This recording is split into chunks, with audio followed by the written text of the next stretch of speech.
Hello there and welcome again, everyone. So, we are here on the first part of our lesson for the second quarter for our subject media and information literature. Okay. So, thank you very much, and I really appreciate those who were able to submit on time for their first quarter compliances to our subjects. Yeah. And for now, we are going to discuss like a very, let's say, very tragic word as I could remember here in the Philippines now, the concept of democracy. Okay. So anyways, I know it draws a lot of figure, and I know very well that it might be that all of you should have a brief idea then of what's happening with our democracy, what are some serious or let's say series of information that you have gained through social media and the concept of democracy itself, and how are you practicing it though, diba? And is it our government protecting our democracy at all of that will be discussed here on our subject matter for media and information literature. Okay, so moving forward to the topic on your module, what we have in here. Okay, let us examine the following, diba? I want you to take your time and read of the following passages. Lahat ng nakasulat dyan sa module ninyo, diba? Regarding freedom of speech, freedom of expression, freedom of the press in the Philippines. Okay? Okay. Give yourself some time to reflect about that. Diba? Hindi ko yan inanarrate sa inyo. I want you to personally read onto that so that you can be able to grab a hold, grasp the idea, and be able to move one step further in developing yourself to become a keen and intelligent observer. Okay?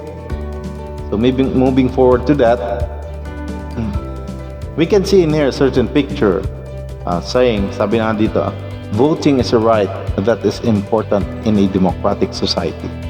Now, the reason why we are discussing democracy in here, foremostly our Philippines, the government itself that we live in, is following a democratic, let's say, way of governance. Yeah, diba? It's a democratic way of governance, in which, in democratic way of governance, the people has the, let's say, has the right, diba? Has the right to suffrage, diba? Pwede silang bumoto, pwede rin silang ihalal under certain conditions, syempre, diba? Logic naman na yun. Pag di ka rehistrado, di ka pwedeng bumoto, diba? It is a right, pero remember, it has a requirement, diba? Ano yun? Dapat rehistrado ka, diba? Pag kandidato ka naman, dapat nag-file ka, diba? Di mo pwedeng basta sabing kandidato ka lang, diba? You have to formally file for it, file for some certain paperworks. If you want to vote, go ahead and be registered at your local elections officer offices, diba? Sa COMELEC kung tawagin, diba? It is a right, but let me tell you this, even if it's a right, it could be classified under that privilege that you have to be qualified to vote and to be voted, diba? Yun yung mga qualifications na sinabi ko. And foremostly, as makikita nyo dyan, mga work ng journalist. So may mga tinatawag tayong basic journalistic principles and practices. So lately, I was very intrigued by the fact that naglalabasan na itong mga network na hindi naman matunog noon. It's because they are professing that they themselves are practicing fair journalism and fair news broadcasting, di ba? Di ko mambibig ko yan. Bakit? I don't want to influence each and every one of you. Rather, gusto kong maging keen observer kayo. Diba?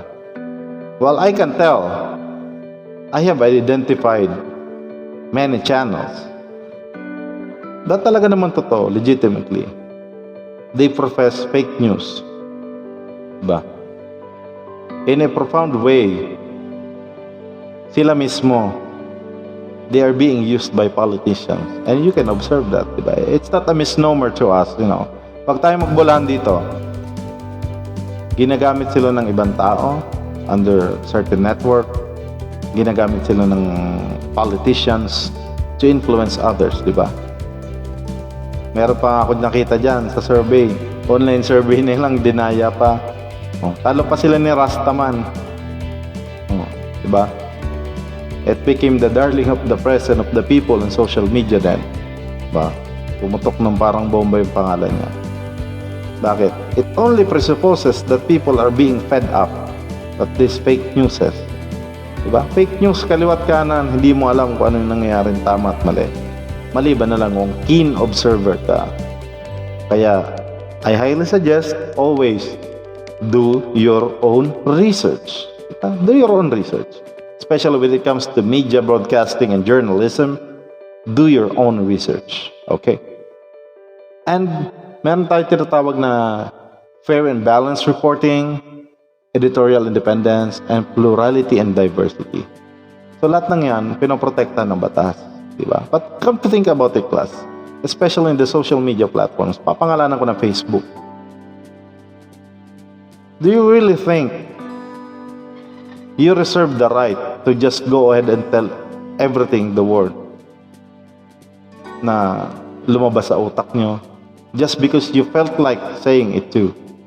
Does it mean you have the right to utter it, to shout it out loudly to the public, even if it concerns you?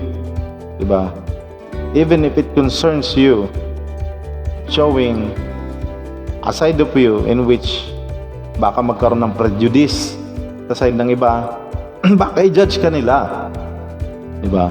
Or baka lang naman, maka-apekto ka sa iba. Because naniniwala ka sa prinsipyo na you can say literally what you want. With all due respect, you don't even care anymore kung may nasasagasaan ka o wala. Diba? So you have to think about that before you post anything on social media. I am saying this boldly to your class. Diba? Be very careful in what you utter. Be very careful in what you share. Be very careful with what you watch. Bakit? 80% ng intelligence ng mga kabataan ngayon galing sa social media. Diba? And I do not require you to read books. I do not require you to, diba, to memorize passages or whatever. What I require is for you to become a keen and intelligent observer. Diba? Observant ka muna, huwag tanggap ng idea. Diba? Don't buy in the fact that dahil uso, dahil yun ang sinishare ng kaibigan mo, dahil yun ang nakikita mo sa TikTok, sa Facebook, sa Instagram, yun na yung reality. Diba? On the other side of the world, yung mga nakikita nyong nakangiti na yan sa Facebook, they have their own battles. Diba? It doesn't necessarily show you the real person inside within that. It's the same with journalism, diba? Kapag kinat yung video, crinap, nagalit yung police, edi iba na naman yung impression sa police. Kapag crinap yung video, kinat, nagalit yung teacher, iba na yung impression sa teacher. But don't you ever consider reading the whole picture or watching the whole picture as it is, diba? Ni minsan ba nagka-interest kayong mag-research sa isang nag-viral na video para hanapin niyo yung full version nun? Diba? You have to always investigate further. You don't buy into those things. Especially, my God, not the media in the Philippines, diba? Because the media in the Philippines, they attack and collect, they defend and collect, diba? It's the reality. If you ever disagree with me, comment in this video. Comment in this lesson if you disagree with me. Media in the Philippines, they attack and they collect to someone. They protect someone and yet they collect money from someone. That's the reality. And I am not influencing you of that. That is based on my intelligent observation. Diba? Kaya as far as the subject, media and information literacy goes, hindi ako papayag that you absorb false ideas. At hindi ako papayag that you absorb all of those negativities being brought about by fake news, by fake journalists, by fake TV broadcasters. Diba?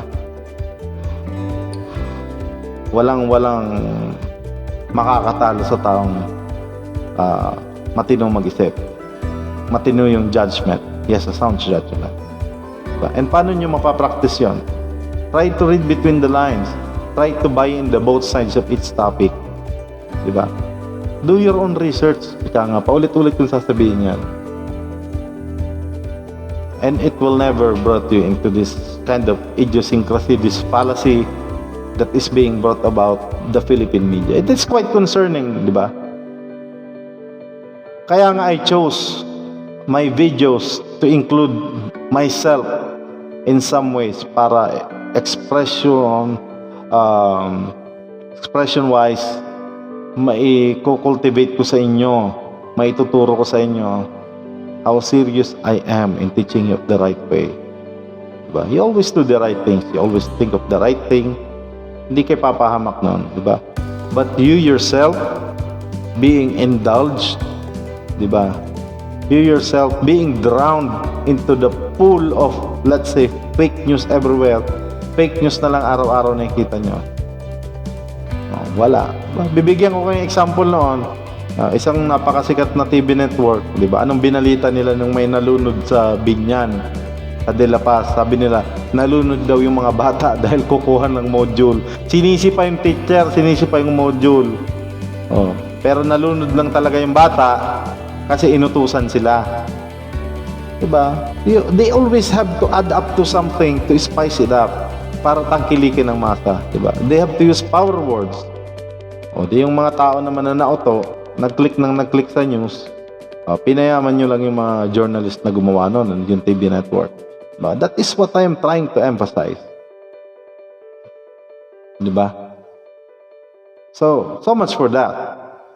I do expect and I do look forward, especially in the emerging social media platforms. Diba? Lalo na dyan sa TikTok. Nako, ang dami-daming sources of invalid information. Mga nagagaling-galingan. Diba? And how are they doing? Diba? Minsan titingnan nyo yung buhay ng taong yon. Meron pa nga ako dyan nakita in-stock ko. Nagbibigay ng financial advice pero tingnan nyo yung estado ng buhay niya ngayon, di ba? Hindi ko makita ng simbolo ng kayamanan in the real life. Di ba? They are there to give financial advice kahit hindi sila financial advisor kasi manunood ka nun. Kasi they sound smart, di ba? They sound so convincing. They have deep voice. Diba? They have the gadgets to make it look like they're professional. But in a sense, they are doing that to extract what? Views from you.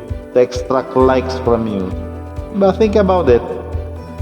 Kung talaga mayaman yan dyan, what would they do in the social media monetizing their channel? Diba? Do you think they would be busy with themselves monetizing something kung talaga mayaman sila? Ang daming nagpapanggap dyan. Diba? Marami din tayong network na nakikita dyan, na nakikisaw-saw, di ba? They edit their own versions of videos. They put hidden meanings onto it, di ba? Na tinatangkilik naman tao, which I really can't blame. Bakit? Di ba? I really can't blame it. Isipin nyo, sa sobrang nahiwagaan ako sa mga Pilipino, may nananalo nga senator na nagsasayaw lang, di ba? Oh. Hindi ko pinangalanan pero nagbubudots lang pero nananalo. Diba? Imagine, asan yung critical thinking ng mga Pilipino? And ask yourself, gusto nyo bang maging parte ng population na yun? Diba? Would you label yourselves as one of those people? Those masses, diba? Na gusto ng masses na yun, sila yung masusunod. It doesn't work that way in the democracy. Diba? That's why you hire leaders. That's why you instigate leaders. Kaya nga may election. Diba? Kahit pasabihin ng 50% plus 1 ng majority na ito ang tama, kung ano sasabihin ng leader mo, that should be it. Diba? Wait until the term is over. Di palitan nyo kung di efficient, kung di effective. That is how democracy goes. Diba? Sabi nga, meron tayong soberanyang panloob at soberanyang panlabas. We have sovereignties. Diba? And being part of a democratic country, you should know your civil rights. Diba? Basic yun. Diba? I challenge you everyone, instead of maglagay kayo ng kung ano-anong app dyan sa cellphone nyo, for once, try reading the Philippine Constitution. Diba? For at least, baka lang naman may ma-absorb kayo doon. Diba? That is something very rare today na binabasa ng isang average teenager. You have to be aware of your rights, di ba? Hindi yung rights na nakita nyo na in-endorse lang ng isang social media personality, doon nyo pa nalaman na yun pala yung karapatan nyo. It doesn't work that way. Diba? Sabi ko nga sa inyo, gained knowledge, at least 80% ng gained knowledge ng mga teenager ngayon ay galing sa social media. It's because that's the thing that you see every day. Yun yung nakikita nyo araw-araw eh. Yun yung pinaniniwalaan yung tama. Yun yung pinaniniwalaan yung valid. Di ba? Tandaan nyo, kapag ang isang bagay, kahit yan ay kasinungalingan, kapag yan ay binalidate, kapag yan ay tinangkilik ng iba, yan ay nagiging katotohanan. Yun lang ang masasabi ko for this day. And please, do your activity. Yan, nag-iisang activity lang po yan sa Medlit. Diba? Sabi diyan, draw a picture that represents what democracy means to you and prepare a short explanation about your drawing, like a one paragraph essay. That will do that, okay?